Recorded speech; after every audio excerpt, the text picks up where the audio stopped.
Pwede pong tumayo tayo bilang tandaan ng pag-welcome natin sa presensya ng Panginoon at pagsamba sa Kanya. Thank you, Father. Pangungunahan po tayo ni Mimi. Thank you, Lord God. Lord, we praise, O Lord. Salamat sa pagkakatanong ito na awit na po natin, Lord God.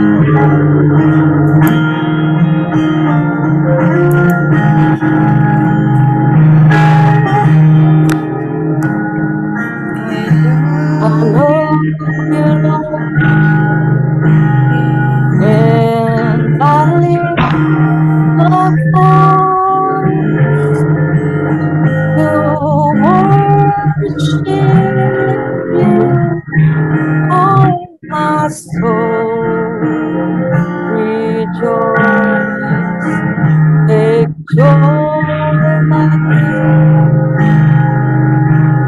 in what you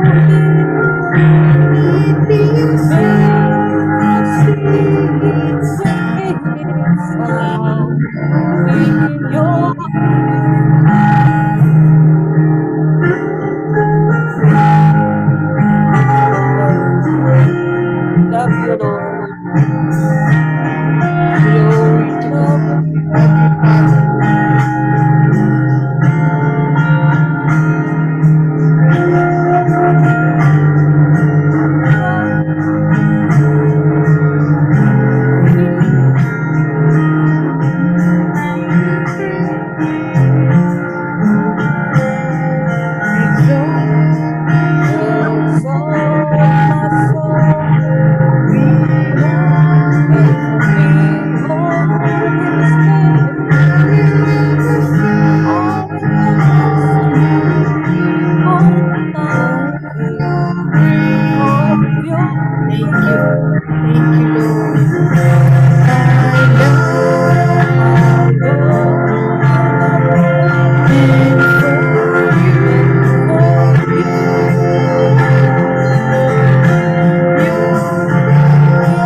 Panginoon.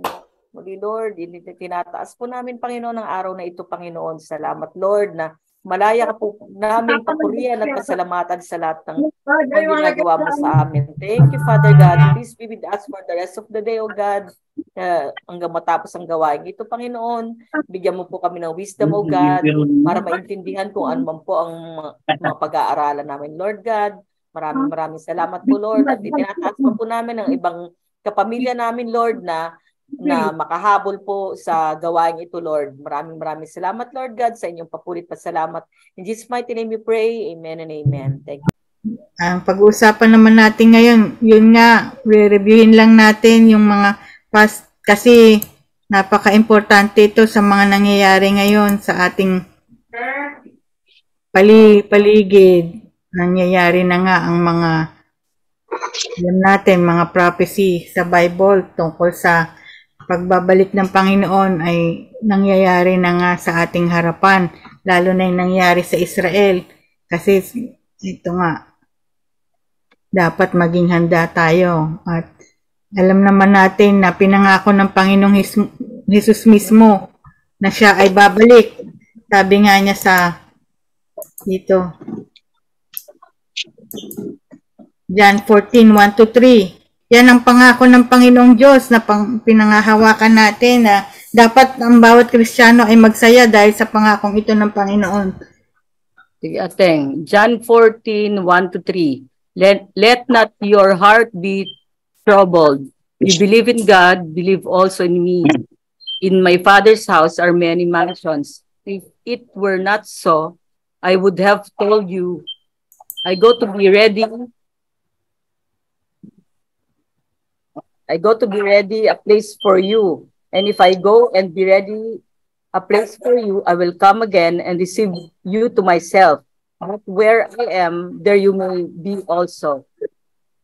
Ayun, ito nga, pangako nga ng Panginoon, I will come again and receive you to myself. Sabi rin niya sa Revelations 22:20, mahal, pakibasa mo. He who testifies to these things says, surely I am coming quickly. Amen. Even so, come, Lord Jesus. Amen. Paano ba dinescribe ng Panginoon ulit katulad nung pinag-aralan natin? Tinuro nga sa atin ni Pastor J. Ito, Matthew 24:42-44, sabi doon, therefore, stay awake, for you do not know on what day your Lord is coming. So, hindi natin alam anong araw darating ang Panginoon. Verse 43, but know this, that if the master of the house had known in what part of the night the thief was coming, he would have stayed awake and would not have let this house be broken into. Therefore, you also must be ready, for the Son of Man is coming at an hour you do not expect. Ito para daw magnanakaw. Sabi rin sa 1 Thessalonians 5:2 ulit, sinasabi doon, for you yourselves know perfectly well that the day of the return of the Lord is coming just as a thief comes unexpectedly and suddenly in the night. Matthew 24:27, sabi doon, for as the lightning, para daw lightning, kidlat, ang bilis, di ba? Pag kumikidlat, ang bilis, comes from the east and flashes to the west, so also will the coming of the Son of Man be. Yung Son of Man daw is a designation of the Messiah. Kaya pag sinabing Son of Man, yun, tinutukoy yun ang Messiah, ang manunubos, ang manliligtas, ang Panginoong Hesus nga, walang iba.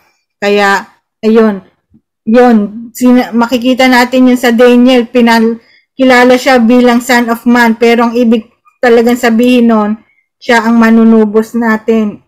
Sabi ron, the book of Daniel predicted that the Son of Man would inherit God's everlasting kingdom. Makikita natin yun sa Daniel 7, verses 13-14. 2 Peter 3:10, sabi doon, but the day of the Lord will come as a thief in the night. Yun na naman, talagang parang magnanakaw, paulit-ulit na sinasabi sa atin. Kaya ang magnanakaw, hindi muna yan nagtitext na sasabihin niya, oh, pagdating na ako, di ba? Hindi. Bibiglain ka niyan. Yung akala, alam niyang tulog ka na, naghihilik. Nananaginip ka na, nandun ka na sa Europe, habang nandiyan ka palang pala sa Maynila. Doon yung time na pumapasok siya, kaya hindi tayo pwedeng matulog. Kailangan stay awake, stay ready. Dahil dadating ang Panginoon na parang isang magnanakaw. Sabi dito, ulit sa Revelation 16:15, ang Panginoong Hesus na nagsasalita, behold, I am coming like a thief. Blessed is he who stays awake and who keeps his clothes, that is, stays spiritually ready for the Lord's return. Ayun, so that he will not be naked, spiritually unprepared, and men will not see his shame. Kaya kailangan talaga we're spiritually awake and spiritually ready pagdating ng Panginoon. Paano ba tayo magiging spiritually awake and spiritually ready hanggang dumating ang Panginoong Hesus? Mayroon tayong pag-uusapan, mga 6 na points. review lang karamihan nito sa atin, kaya importante lang natandaan natin maigi. Ito nga, kasi kailangan number 1, be born again. Kailangan sabihin natin to, paalala natin to, kasi hindi natin alam tong video na to makakarating pala sa mga hindi pa nakakakilala, hindi pa pala na ipanganak na muli, kaya importante na pag-usapan natin ito. Sabi sa John 3:3, Jesus said to him, sinagot niya yung nagtanong, how can one be saved? Sabing ganun ng Panginoon, most assuredly I say to you, unless one is born again, he cannot see the kingdom of God. Kasi may nagtanong sa kanya, isang high priest, sabi, how can a man enter the kingdom of God? Itong sinagot niya, kailangan ma-born again muna. Ang born again, alam naman natin na pag-usapan na natin doon, hindi ito isang religion o isang organization na akala ng iba. Ito ay isang karanasan na tayo ay nabuhay ng mamuli, namatay ng lumang tayo at tayo nabuhay na sa isang bagong nilalang. Sabi sa 2 Corinthians 5:17, if any man be in Christ, he is a new creation. Behold, all things had passed away. Behold, all things are becoming new. Nampalataya tayo sa good news na ang Panginoong Diyos ay napako sa krus upang bayaran ang kasalanan na hindi natin kayang bayaran. Nabayaran niya, nabubo na ang dugo niya sa krus ng Kalbaryo upang mahugasan lahat ng ating mga kasalanan. Kaya naman tayo ay qualified na makapasok sa kaharian ng Diyos. Number 2, una, be born again. Pangalawa, be in the Word. Kailangan natin ng salita ng Diyos. Sabi sa 1 John 2:3-5, now by this we know that we know Him. Ito raw ang patotoo na kilala nga natin ng Panginoon if we keep His commandments. He who says, I know Him and does not keep His commandments is a liar, and the truth is not in him. But whoever keeps His word, truly the love of God is perfected in Him. By this we know that we are in Him. Yun nga, if we keep His commandments, we are living the word. Hindi lang tayo basta nakikinig, kundi we are living the word. At sabi rin dito sa Matthew 4:4, it is written, man shall not live by bread alone, but by every word that proceeds from the mouth of God. Kaya importante yung spiritual life natin. Papakainin natin, hindi lang yung physical. Dapat kumakain din ng ating spirit by the word of every word that proceeds from the mouth of God. Psalm 119 verse 11, your word I have hidden in my heart that I might not sin against you. Sabi doon. Psalm 119:133, panalangin ng isang psalmist, direct my steps by your word and let no iniquity have dominion over me. Kung maalala natin, ang Panginoong Jesus mismo, nung siya'y tinempt, kung maalala natin, yung word of God, yun ang naging panlaban ng Panginoong Jesus nung siya ay tinitempt ni Satan sa Matthew 4. Lagi niya sinasabi, it is written. It is written. Yun ang naging sword niya against Satan, against the temptation of Satan. Kaya importante rin na tayo memorize din natin yung mga pangako ng Diyos sa Biblia para sa panahon na tayo ay pinupukol ng dyablo, na panghinaan tayo ng loob, alam natin ang mga pangako ng Diyos tungkol sa mga bagay-bagay na pinupukol ng kaaway sa atin. Alam naman natin that Satan did not come only but to steal, kill, and destroy. Yun lang ang layunin niya sa buhay natin, na tayo ay, kung hindi tayo ay panghinaan ng loob, tayo ay nakawan ng mga pangako ng Diyos, o kaya naman tayo ay sirain, o kaya naman tayo ay patayin. Kaya kailangan lagi tayo nasa gitna. Alam natin yung Word of God. Lagi tayo, faith comes by hearing and hearing by the Word of God. Kaya importante na tayo ay laging nag-spend time meditating on God's Word, memorizing His Word, and studying the Word of God. At sabi rin, be in prayer. Ito, ang Panginoong Hesus mismo pinapakita sa atin nung siya ay nagkatawan lupa, nagkatawan tao, bagamat siya ay Diyos, siya rin ay tao, kaya naman pinakita niya ang example lagi natin makikita na siya ay lumalayo mag-isa para manalangin. Kinakailangan manalangin niya. Siya mismo, tayo pa kaya na tao. Hindi naman tayo Diyos. Siya ay Diyos. God man siya, pero binigay niya yung example na to, nananalangin siya madalas. Kaya kailangan din tayo manalangin. Sabi rin sa 1 Thessalonians 5:17, pray without ceasing. Kailangan ang buhay natin, lagi tayong nasa attitude of prayer. Lagi tayong in the attitude of prayer. Sabi sa Ephesians 6:18, praying always with all prayer and supplication in the Spirit, being watchful to this end, with all perseverance and supplication for all the saints. Ayun, importante rin na yung prayer natin, hindi lang pansarili, kundi para sa kapwa natin mananampalataya. Lahat, all kinds of prayers ang gagawin natin.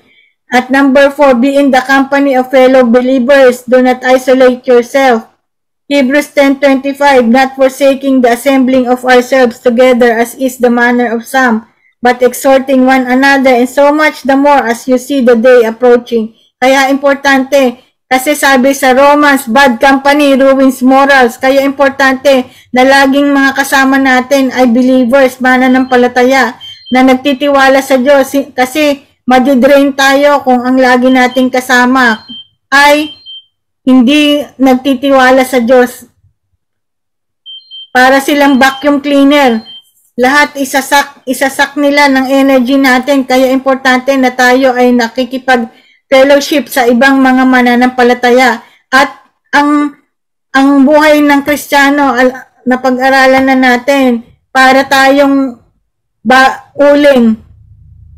Nung unang panahon, yung ginagamit natin, di ba, sakalan, mga kahoy. Pag tinanggal mo yung isang kahoy doon sa sakalan, mamamatay at mamamatay yung apoy niya. Kaya ganun din tayo. Kailangan lagi tayong magkakasama. Para tayong walis tingting, kailangan magkakasama tayo. Kung tayo magkakasama, may lakas, makakapagwalis tayo. Yung purpose natin sa buhay, ang panawagan natin sa buhay, ay mangyayari dahil tayo kasama natin ang mga mananampalataya na mag-encourage sa atin na magpatuloy, na mag-encourage sa atin na magampanan natin yung tungkulin natin, ang mga assignment natin. Sila ang magiging katuwang natin sa ating lakarin sa pananampalataya.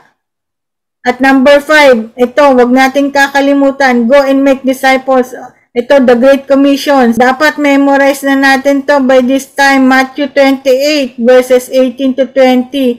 And Jesus came and spoke to them, saying, all authority has been given to me in heaven and on earth.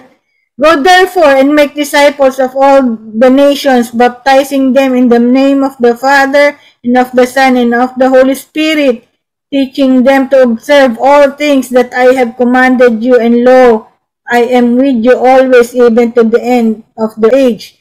Ito ang utos sa atin ng Panginoon, make disciples of all nations. Kahit sinong ibigay sa atin sa paligid natin, kailangan ma-share natin yung mabuting balita ng kaligtasan na mayroon sa Panginoon. Kasi mahirap naman kung dumating na yung Panginoon, makuha na tayo ng Panginoon, tapos maiwan. Baka tanungin tayo ni Lord, di ba pinadala ko sa iyo para sharean ito? Si Pekto, ba anong ginawa mo? Na-sharean mo ba si Pekto? Hindi. Mahirap sagutin ng Panginoon na hindi. Kaya importante lahat ng mga taong pinapadala sa atin ng Diyos ay na-sharean natin ng gospel. Hindi lang ma-sharean, kung hindi ma-disciple din natin. Ang discipleship hindi nagtatapos sa sharing of the Word of God. Ito ay disciple na nagkakaroon sila ng disiplina na sumunod, maging followers of Jesus. Hindi lang sila maging mananampalataya, kundi maging disipulo. Disciple is a follower of Jesus, a dedicated follower of Jesus. Kaya ito, number 6, be patient in tribulation. Sabi sa 2 Timothy 3:1, but understand this, that in the last days will come, set in perilous times of great stress and trouble, hard to deal with and hard to bear. Ito ang paalala sa atin ng Biblia, ang warning sa atin ng Biblia, na in the last days, there will be difficult times, perilous times. Hindi madali, very stressful. Kaya kailangan maging patient tayo. Huwag tayong susuko kahit na anong hirap ang kakaharapin natin. Sabi sa Romans 12:12, rejoicing in hope, patient in tribulation, continuing steadfastly in prayer. Patient in original Greek word is persevere. Kailangan magpatuloy tayo, huwag tayong susuko kahit na anong hirap ang haharapin natin. Kahit na anong pagsubok ang haharapin natin. Continuing steadfastly in prayer. Hebrews 10:36, sabi ron, patient endurance is what you need now, so that you will continue to do God's will, then you will receive all that He has promised. Sabi sa 1 Peter din, those who want to follow Christ will be persecuted. Ang persecution, dapat hindi dahil kinakantsawan tayo, dahil tayo ay sumusunod sa Diyos, hindi dahil tayo ay hindi sumusunod sa Diyos. Dapat yung persecution dahil sa sumusunod tayo sa Diyos. At kailangan i-endure natin yon kasi sinabi na yun sa Bible that those who will follow Christ will be persecuted. 1 Corinthians 12:12, sabi rin doon, no temptation has overtaken you except what is common to mankind, and God is faithful. He will not let you be tempted beyond what you can bear. But when you are tempted, He will also provide a way out so that you can endure it. Itong verse na to, itong pinaalala sa akin ni Lord nung ako'y hindi makakita nung panahon na nasa matinding trial ako. Akala ko mabubulag na ako, pero ang naging kalakasan ko talaga nun yung mga pangako ng Diyos na hindi niya ako iiwan, ipababayaan man lamang. Nakasama ko siya na kahit mabulag or what mangyari, hindi niya hahayaan na ako ay mag-isa. Gagawa siya ng paraan na malampasan ko anumang pagsubok na yon. Kaya itong pinangako niya sa akin na huwag kang mawawalan ng pag-asa kasi kahit na ikaw dadaan sa pagsubok na yan, kaya mo yan, kayanan natin kung anumang pagsubok na yon.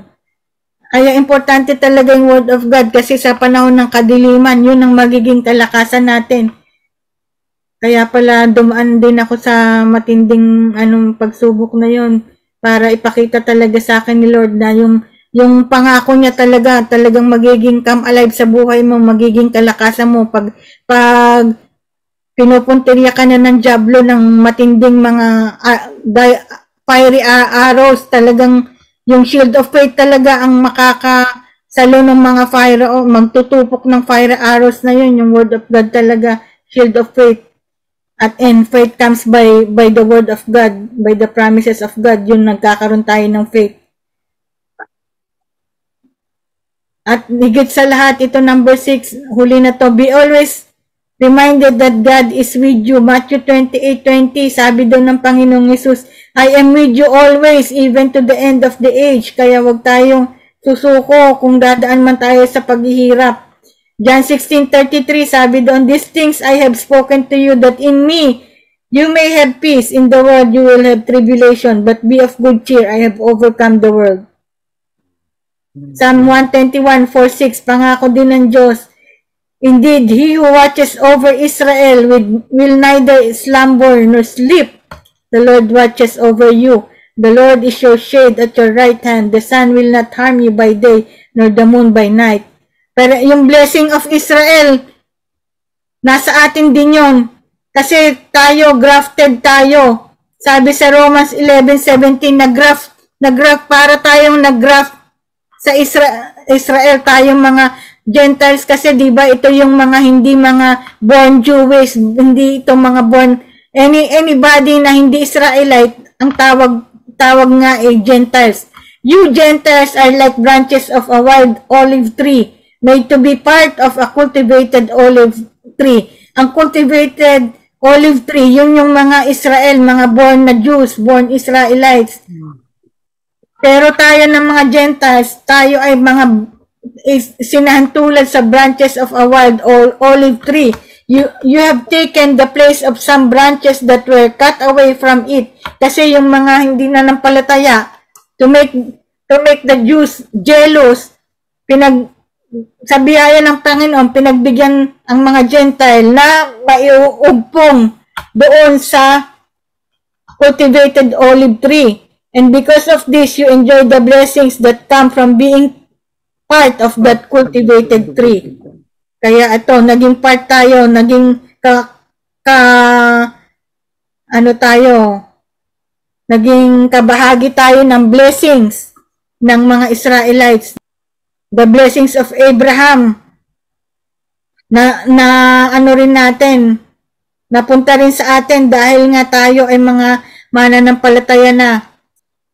The blessing of Israel napunta na rin sa atin dahil nga tayo ay naiugpong nga doon sa cultivated olive tree, which is Israel, the nation of Israel. Kaya naman yung mga radical Muslims, kaya gusto nila yung Israel matupok, tapos ang kasunod naman mga Christians, kasi naiugpong na rin tayo sa Israel. Kaya yung demonyo, kalaban na rin tayo na mga naging mananampalataya. Hindi lang yung Israel, yung nangyayari ngayon sa Israel, demonic, satanic yun, satanic. Kaya ganun, yung mga bansang karatig bansa ng Israel, galit lahat sa kanila. Gusto nilang ma-eradicate yung Israel from the face of the earth kasi influence sila by Satan. Katulad nga ng na-prophesy sa Revelation 12, yung Israel nga, yung babae na tinutukoy sa Revelation 12, yung red dragon, pilit na pinapatay yung seed of Israel, si Lord Jesus, buhat noon pa lang sa Old Testament, akala niya si Abel at si Cain, di ba? Pinatay niya si Abel. Akala niya yun na yung seed of Israel na magiging Messiah. Doon pa lang sa unang anak pa lang ni Eva, sa mga naunang anak pa lang ni Eva, kumikilos na yung Satanas hanggang ngayon. Kumikilos pa rin. Pilit pa rin yan tinutupok yung Israel kahit namatay na si Lord Jesus kasi alam niya Israel is the only nation chosen by God na kasama pa nga na to be God's chosen people. Kaya nga yun lang ang may bansa na may kasama yung pangalan ng Panginoon na yung yung pangalan ng Diyos yun, sinama niya dun sa bansang yun lang ang tanging bansa na pinili ng Diyos na makasama yung pangalan niya. Kaya naman si Satanas, galit na galit doon. Kaya tingnan natin yung nangyayari ngayon. Yun, satanic yung influence ng mga nangyayari ngayon. Kasi alam niyo ba na ang Israel mas maliit pa sa Pilipinas? Pero bakit galit na galit yung mga malalaking bansa ng mga karatig bansa?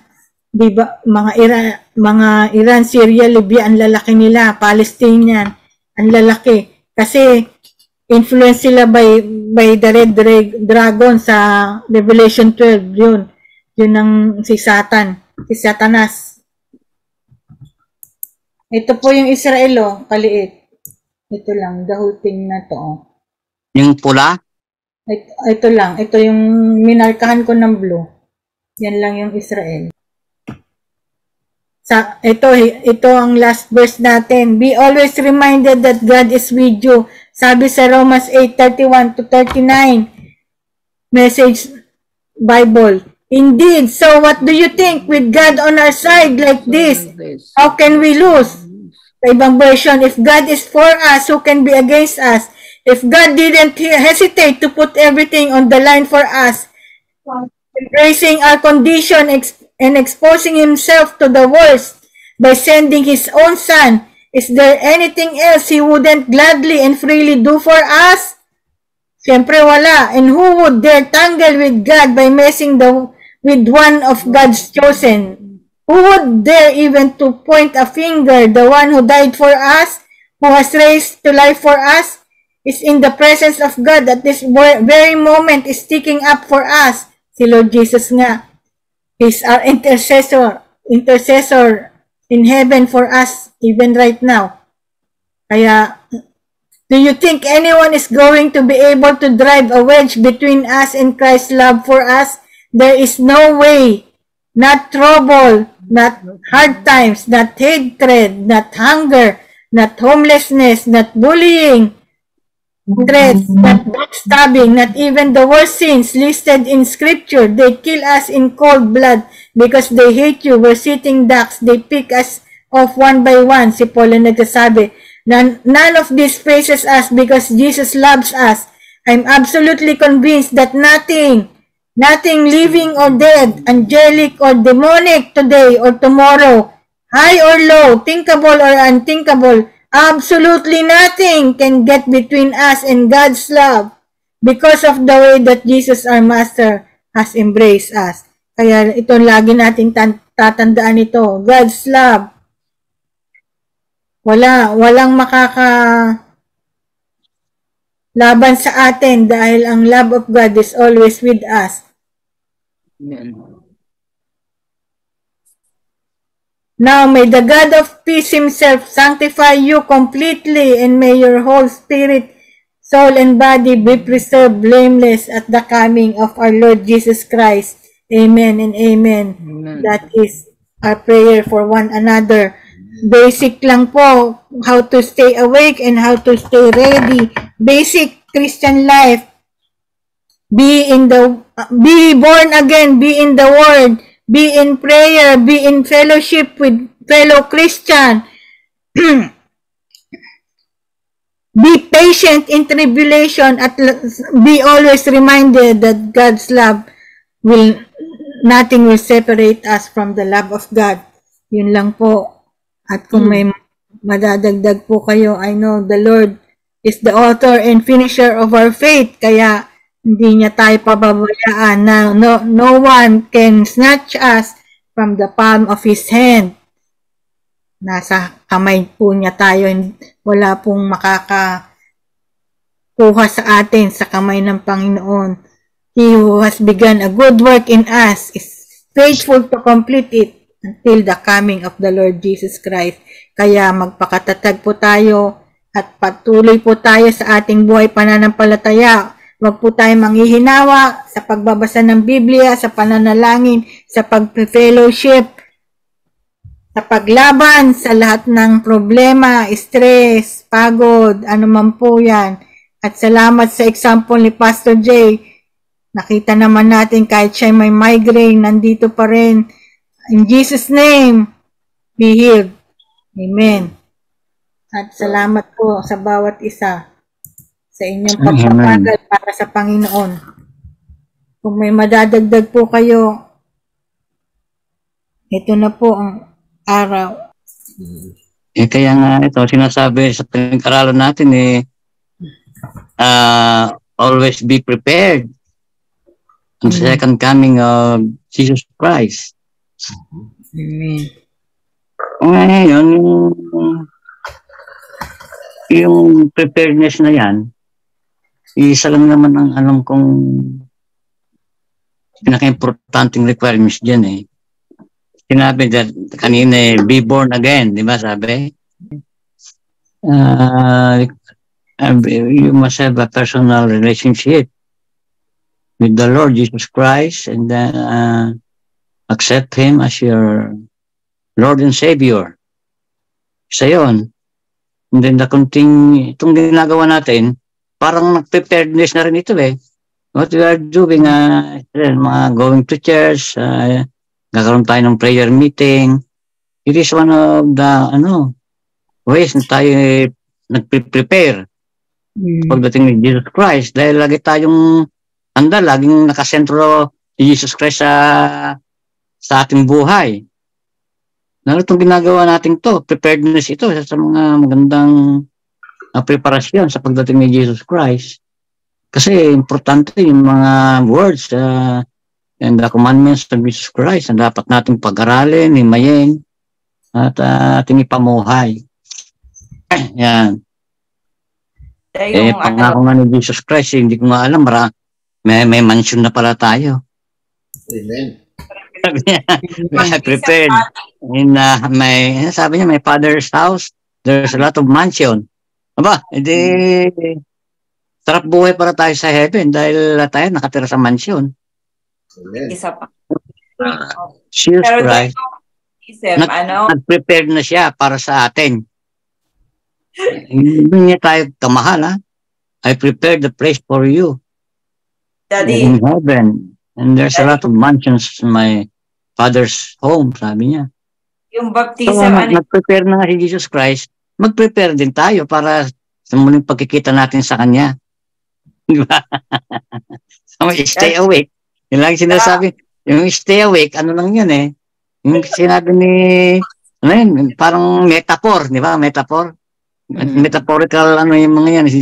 Stay awake, hindi naman tayo pwedeng magpuyat. Lang namang, naghihintay ka na lang 24 hours. 24/7 na awake ka, hindi naman ang gusto lang umikwan ng Panginoon yung ano tayo spiritually awake, yung stay awake na binabasa natin.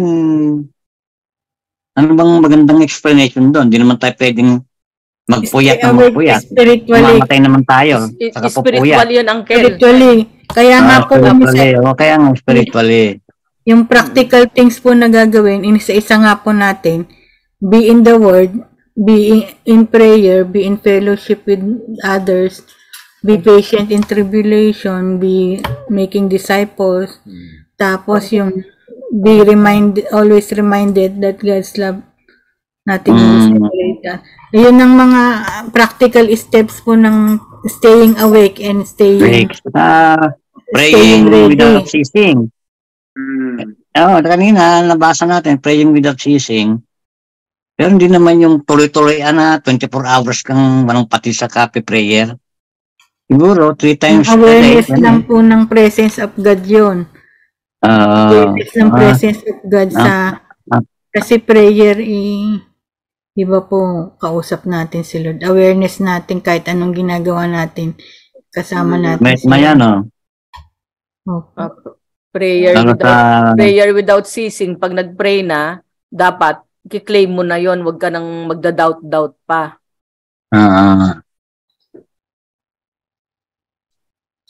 Ang praying without ceasing, ano yun? Bawat reaction daw po natin sa buhay, magpa-pray. Halimbawa't nahihirapan tayo, magpa-pray. Halimbawa't kinukot siya tayo, magpa-pray. Kakain, magpa-pray. Kada reaction natin laging nagpe-pray. Ganun. Yeah. Mag-drive. Mag-work. May nag-overtake sa'yo. Imbis na magagalit ka, papatulan mo, magpe-pray. Lord, kayo na pong bahala sa kanya. Vengeance is yours. Yung pala yung puso mo, mali pa rin. Oo, mga kondin, nasusungit din ng mga motorista dito sa Amerika. Nung bago-bago pa lang akong nagdadrive, di marami akong pagkakamali. Ay, madalas akong makuha na, businahan, saka meron pa yung nagalit, in-overtake ako, galit na galit. Malayo na ako, gumagano pa yung kamay niya sa may bintana. Siguro, nagmumura pa, tinignan ko sa side mirror. Nakayong bagay. Ako dyan, buti nga po, walang baril. Driver po sa Diyos ko po, kako. Driver sa Saudi. Guilty rin ako dyan na sinasabihan ko, pag binusinahan ako, paliparin mo yan sa sakyan mo. Parang rin. Tapos inaano nga ako ni Mel na wag na, nagkakasala ka sa Panginoon. Kaya Hindi ka naman yan na rin. Pagkabago ka lang sa lahat ng bagay, marami kang muna pagkakamali bago mo ma-perfect. Gaya din ng pagiging Kristiyano. Kaya pag Pag lagi akong na-overtaken, pagka may mga muntik-muntikan na laging sinasabi ko, palagi, hindi, okay lang yan kasi natatain na yan. Sinasabi ko, kasama ko si Gabi. Lagi sabi, Mama, tapos sabi ko ni Gabi sa akin, paano mo nalalaman, Mama, na kumbaga natatay na yan? Kasi yun na nagjo-joke na lang ako eh. Tayo. Lead us. Pray. Thank you, Jesus. Communion na tayo. Yung water. Okay. Let us pray.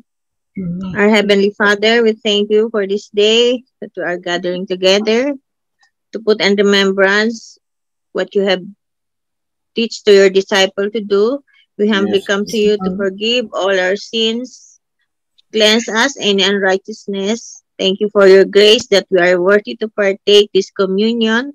I pray that you bless the bread and juice. As we do this, we believe that you died for us, you are resurrected, and you are coming back again. Thank you for all that you have toward us. We claim salvation, healing, eternal life through Christ Jesus. Amen. Atin pong hawakan ang tinapay na simbolo ng katawan ni Jesus.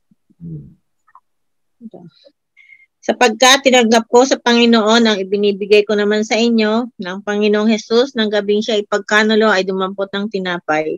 At nang siya makapagpasalamat ay kanyang pinagputol-putol at sinabi, ito ang aking katawan na pinagputol-putol dahil sa inyo. Gawin ninyo ito sa pag-alaala sa akin.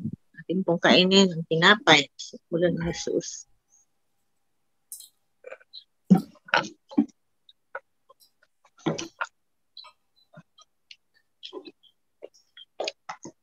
At gayon din naman, hinawakan ng sarong pagkatapos na makahapon na sinasabi, ang sarong itong siyang bagong tipan sa aking dugo. Gawin ninyo ito sa tuwing kayo magsisiinom sa pag-alaala sa akin. Sapagkat sa tuwing kanin ninyo ang tinapay na ito at inuman ninyo ang saro, ay inihahayag ninyo ang pagkamatay ng Panginoon hanggang sa dumating siya. Yun pong inumin ng juice na simbolo ng dugo na Jesus.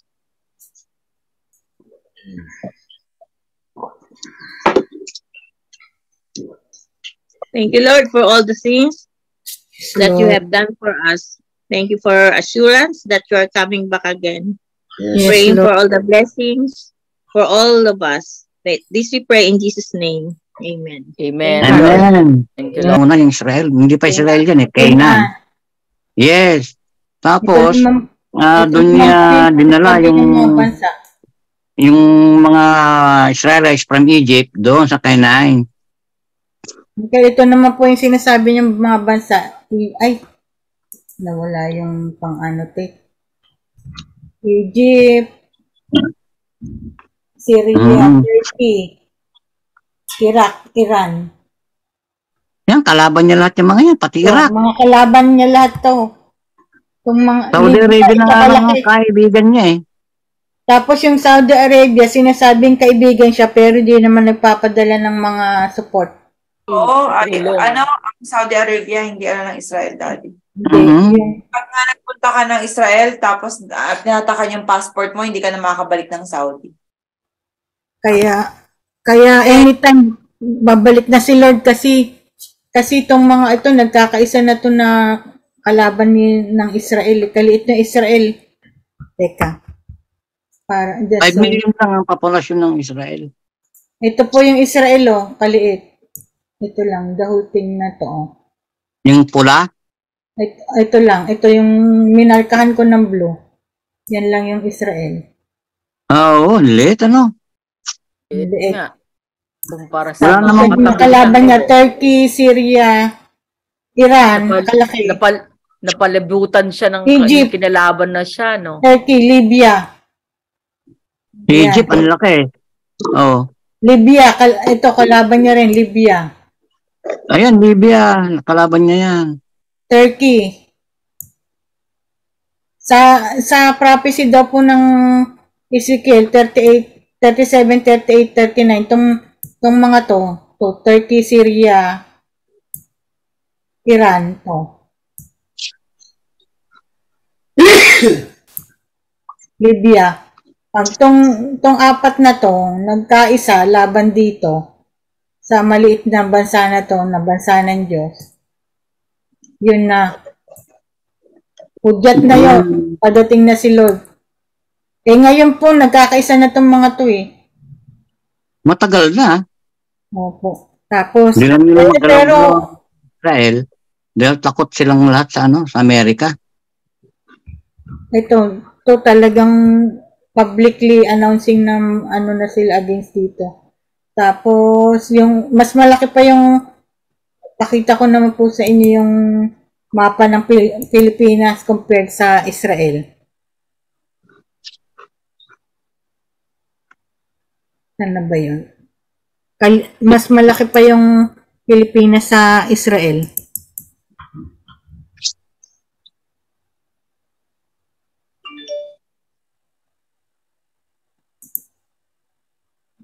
Pero bakit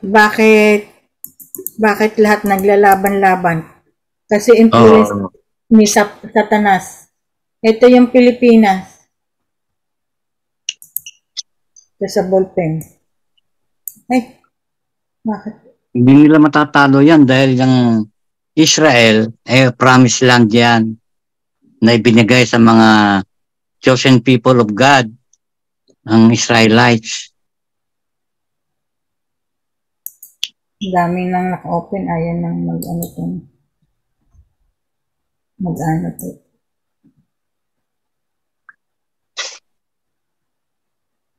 Para sana makita niyo yung gaano kalaki yung difference ng Israel sa Philippines.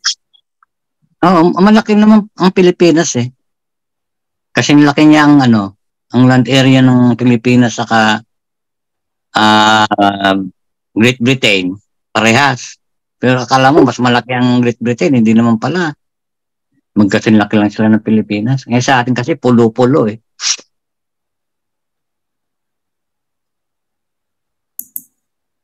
Ito yung pula na to, Israel. Parang ito yung Pilipinas. Malaki pa lang nilaki, ano? Parang lang, Luzon. Pesos. Malaki pa yata. Akala ko niya, Turkey, Syria, Iraq, ay Iran pala, Iran, Libya. Lalaki. Pakistan, ito, ang laki oh. Ang laki, Pakistan, Iran, Turkey, Syria. Yung Lebanon na wala naman yan. Libya. Yun na lang, yung Jordan na lang, saka Syria, Egypt, ang lalaki. Pakistan. Yan ang mga kaborder niya eh. Saka yung Lebanon.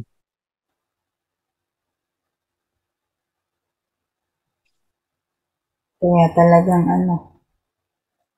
influenced by Satan kasi kalit-lit na bansa, bakit pinupuntirya ng mga Kaya nga ang Bible, kung anong nakasad sa Bible, very ang Bible, ang words of God, napaka-perfect. Walang labis, walang kulang. 2,000 years na naisulat. Hanggang ngayon, nangyayari pa rin. Lalo na yung nangyayari dyan sa Israel. Lahat ng mga green, puro Muslim yan. Islam. Mga Muslim, may Muslim countries.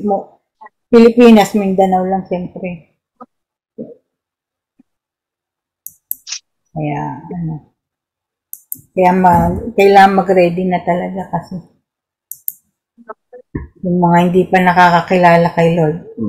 Yes. Kawawa. Sabi nga nila, isentro natin ng ating attention sa Israel. Kung anong nangyayari dyan, pagkakuan dyan magsisimula.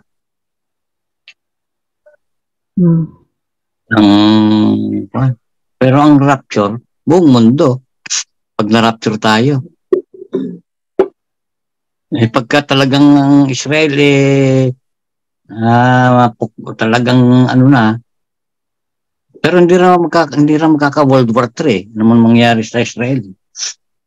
Tsaka may mga ibang paligid sa Israel lang sila interesado eh. Ito medyo malalim na tong Christian teaching. May mga ibang Christian na hindi naniniwala sa rapture. Paniwalaan natin yan. Salita ng Diyos yan sa Bible. Kasi, nung mga early churches na daw po, hindi po tinuturo yun. After 1835 lang, nagngalang Darby, apelyido niya Darby, siya ang unang nagturo ng tungkol sa rapture. Oo nga, iniiwasan ng mga pastor David na sermon tungkol sa rapture Opo, pero baka lahat daw, karamihan, maraming Kristiyano ang sinasabi, diretso na po tayo sa tribulation. Yun nga, oo, tama. Kaya dapat mag-ready na rin tayo kung totoo ang walang rapture. Basta't nasa Biblia, mangyayari. Kailangan talagang matibay tayo sa Word of God, sa promises ni Lord. Kung anong nakalagay sa Bible, kung anong nakasulat doon, paniwalaan natin. Kasi yan, 2,000 years ago, yung Biblia, pero hanggang sa ngayon, applicable pa rin, nangyayari pa rin yung mga nakasulat diyan. Alam niyo ba, nabasa ko yung pinasa ko yung buong history, the ancient history of Israel. Alam niyo ba, kalahati ng librong yon nakabase sa Bible. Kaya yung Bible, totoo yan dahil sa history. Kung kung mayroon kayong mabiling yung history of Israel na libro, kalahati nun, hinango sa Bible. Ang kalahati niya, tungkol na lang sa mga culture nila, ganito, kung anong kanilang mga... Pero kalahati, first part ng history of Israel, parang nagbasa ng Bible. Kaya totoo yung Bible na yan. Lalo na yung kapanganakan ni Jesus Christ, nasa history ng Israel. Yung kanyang pagmi-ministry. Ano muna kami, Daddy. Kasi hindi pa rin ako nakatulog ng alas 12 na, na pala. Anong oras na dyan? Mag-alas 11 na. Tapos si JR, may idlip na. Ngayon matulog kayo mo. Pahinga na kayo, la. Sige, pahinga na kayo. Kasi mga 4 hours pa lang tulog ko. Hala, may pasok ka pa. Nag-duty ako kanina, ate. Ay, nag-duty ka, ay. 10 hours ako na. 6 a.m. Post pa kayo kahapon. Sige, Lenlen, thank you, Pastor Mel. Good night. Good night, God bless. Bye. Babay na rin ako. Babay na rin tayo. Sige po. Bye-bye. Hindi pa tayo nagko-communion. Sila Lenlen na lang. Sige, Len, good night. Good night. Thank you. God bless. Stay safe. Good night po. Mag-communion na tayo. Auntie Juliet. Okay. Auntie Juliet will lead us. Pray. Thank you, Jesus. Communion na tayo. Yung water. Let us pray. Our Heavenly Father, we thank you for this day that we are gathering together to put in remembrance what you have teach to your disciple to do. We humbly come to you to forgive all our sins, cleanse us any unrighteousness. Thank you for your grace that we are worthy to partake this communion. I pray that you bless the bread and juice. As we do this, we believe that you died for us, you are resurrected, and you are coming back again. Thank you for all that you have toward us. We claim salvation, healing, eternal life through Christ Jesus. Amen. Atin pong hawakan ang tinapay na simbolo ng katawan ni Jesus. Sapagkat tinanggap ko sa Panginoon ang ibinibigay ko naman sa inyo ng Panginoong Jesus nang gabing siya ipagkanulo ay dumampot ng tinapay. At nang siya makapagpasalamat ay kanyang pinagputol-putol at sinabi, ito ang aking katawan na pinagputol-putol dahil sa inyo. Gawin niyo ito sa pag-alaala sa akin. Atin pong kainin ang tinapay sa simbolo ni Jesus.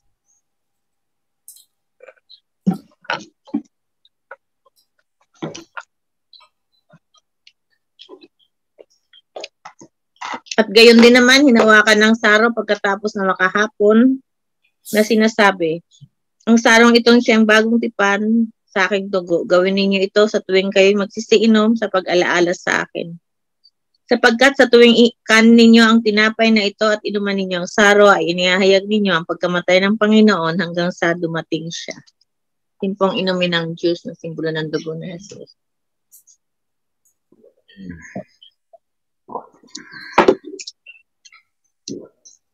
Thank you, Lord, for all the things that you have done for us.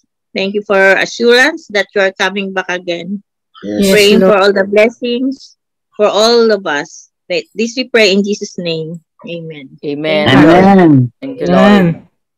Okay, bye-bye. Bye-bye sa lahat. Bye-bye. God bless. Good night. you all. See you God next bless week. you.